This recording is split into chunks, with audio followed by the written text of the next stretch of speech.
E ai nação, hoje eu vim falar sobre as notícias do seu do nosso peixão. Sem mais enrolação, vamos pro vídeo. O Santos está perto de contratar Felipe Cardoso, atacante da Ponte Preta. O Peixe negocia os detalhes finais da compra de parte dos direitos econômicos e corre contra o tempo para anunciá-lo nesta terça-feira, último dia de inscrições para o Campeonato Brasileiro. A intenção do alvinegro é preparar o contrato nas próximas horas e realizar os exames médicos ainda na manhã desta terça, no CT Rei Pelé. O jogador de 19 anos foi um pedido do técnico Cuca. O interesse foi inicialmente publicado pelo UOL. Felipe está em fase final de recuperação de problema no pubis e não atua desde maio, em derrota por 3-1 para o Atlético Go, pela Série B do Campeonato Brasileiro. São 22 partidas na temporada, com 4 gols marcados. O centroavante se destacou pelo Oswaldo Cruz, o clube detentor de 40% dos direitos econômicos, e foi contratado pela Macaca em setembro de 2017. A Ponte exerceu o direito de compra em fevereiro deste ano e deve vender os 60% de direito. A negociação pela renovação do contrato de Robson Bambu com o Santos se arrasta há meses e ainda está longe de acabar. Como o vínculo se encerra no dia 10 de novembro, os empresários do jogador têm o tempo como aliado e pedem alto, mais de R$100 mil por mês, além das luvas pela assinatura do acordo. Outro problema é a boa atuação do zagueiro na vitória do Peixe por 3-0 sobre o Vasco no último sábado, no Maracanã. O jovem de 20 anos mostrou personalidade e se destacou ao lado de Gustavo Henrique. O desempenho o valoriza e faz com que as exigências se mantenham. Em entrevistas à Gazeta Esportiva, o presidente José Carlos Pérez demonstrou confiança pela renovação e o técnico Cuca pediu ao clube para não perder o defensor, revelado nas categorias de base a partir da equipe sub-11. Procurados, os empresários de Robson Bambu afirmaram que não comentam qualquer negociação em andamento. O Santos ratificou a demissão de Felipe Nóbrega, funcionário acusado de erro no caso de Carlos Sanches, após reunião do Comitê de Gestão na noite desta segunda-feira, na Vila Belmiro. O presidente José Carlos Pérez confirmou o desligamento em contato com a Gazeta Esportiva. Havia a chance da decisão ser reconsiderada depois de pressão de conselheiros e membros da diretoria. Pérez comunicou, agora oficialmente, o desligamento do profissional ao colegiado e explicou as motivações. Na versão do gerente jurídico Rodrigo Gama Monteiro, ele descumpriu o protocolo e foi o responsável pela escalação irregular de Sanches na Libertadores da América. Quando eu cheguei ao Santos, instituí protocolo de investigação de jogadores em inscrições. Se há condição ou não. De antemão ressalto, em qualquer clube do Brasil, são 2 departamentos responsáveis pela legalidade de jogadores. Departamento de Futebol mais Registros. Instituir protocolo de checagem, envolvia entrevista de jogadores, com cartões pela CONMEBOL, sistema de gestão da CBF com verificação em clubes anteriores, havia também checagem no sistema COMET, sistema legítimo, 10 funcionalidades e precisam reconhecer, mas CONMEBOL não achou legítimo. Protocolo não foi cumprido pelo responsável pelo registro de transferências.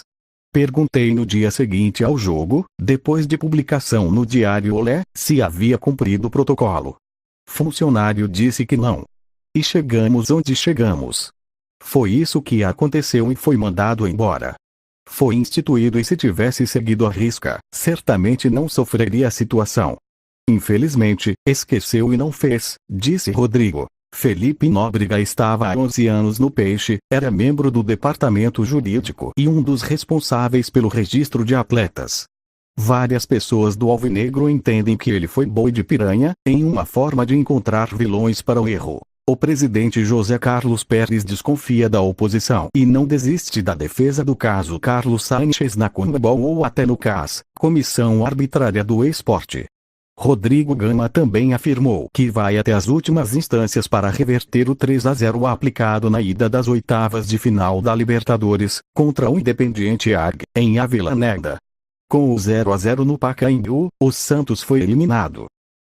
Emprestado pela Internacional e Ita até o dia 31 de dezembro, Gabigol não descarta permanecer no Santos em 2019. Em alta, o artilheiro do Campeonato Brasileiro com 10 gols já sofre pelo fim da temporada, mas vê chance de ficar por mais tempo. Calma, não falei que queria voltar para a Inter. Falei que teria que voltar por causa do contrato. Fico muito feliz com o meu bom momento no Santos. Sou um torcedor dentro de campo. Meu foco hoje é no Santos. Claro que faltam 17 jogos, dá até um aperto no coração. Tenho tempo para decidir se eu vou voltar ou se eu vou ficar. Tenho de aproveitar o máximo, disse Gabriel, em entrevista coletiva nesta segunda-feira, no CT Rei Pelé. Antes de voltar a atuar em bom nível, Gabigol recusou propostas do Valencia SP do mundo árabe. Ele não gostaria de sair e deixar os companheiros em situação ruim. Desde o começo do ano meus números têm sido bons, mas nosso time não vinha no bom momento.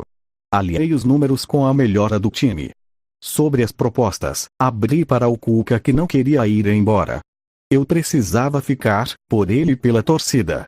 A decisão de ficar foi mais pelos meus companheiros e pelo clube, completou. Gabigol abriu mão de 1/3 do seu salário na Itália para atuar pelo Santos em 2018. A diretoria vê a permanência como difícil, porém, promete tentar. O Santos deu a saída de Ricardo Gomes como certa, mas o executivo de futebol pode permanecer por causa da multa rescisória estipulada no seu contrato até 2019. O profissional se reuniu com a diretoria do Peixe na noite desta segunda-feira, na Vila Belmiro, acionou o departamento jurídico e saiu do estádio sem ter a certeza de se transferir para o Bordeaux, onde seria manager. Ricardo pediu tempo para pensar e ver se o clube francês arcaria com os valores. Ele está na dúvida de sair ou não, resumiu o presidente José Carlos Pérez, em rápido contato com a Gazeta Esportiva. Além do entrave financeiro, Ricardo ouviu pedidos por sua permanência. O alvinegro vê o fico do executivo como fundamental e tenta não perdê-lo. Ele é uma espécie de unanimidade no clube. A proposta salarial do Bordeaux é bem maior do que Ricardo Gomes recebe no Santos. O clube francês tem o dirigente como ídolo pela passagem no cargo de treinador entre 2005 e 2007. Santos lembra de Jô no Corinthians e quer preparar novo meia para 2019. O Santos quer contratar Samir, do Vans ao CHI, e prepará-lo para 2019, a exemplo do que foi feito com Jô no Corinthians. O centroavante foi anunciado no início de novembro de 2016 e começou um processo de recondicionamento físico. No ano seguinte, foi artilheiro e campeão brasileiro. Samir é meia, tem 31 anos, e não atua desde o dia 28 de outubro de 2017. Havia a intenção de negociá-lo ainda nesta temporada, mas não houve tempo hábil. O prazo de inscrições da Série A se encerra nesta terça-feira. Há um imbróglio em fase final de resolução com o clube chinês e Samir deve ficar livre para negociar com o Peixe nas próximas semanas. O objetivo é firmar um acordo por produtividade e abrir as portas do CT Rei Pelé para o atleta. Samir foi uma indicação de Cuca. O treinador conheceu o futebol do atleta durante passagem pelo Shandong Luneng entre 2014 e 2015. Na visão da comissão técnica, o armador reúne características em falta no futebol brasileiro. Brasileiro de Itabuna, naturalizado croata, Samir disputou a Copa do Mundo de 2014, no Brasil, pela seleção europeia. O meio-campista entrou em campo na vitória por 4-0 sobre o Camarões, mas não enfrentou a amarelinha. Revelado pelo Atlético PR, Samir atuou na Ferroviária, Paulista, São Caetano, Dinamo Zagreb, Getafe e SP Jiangsu Suning, Zhejiang Greentovni Vusanzhou, na China.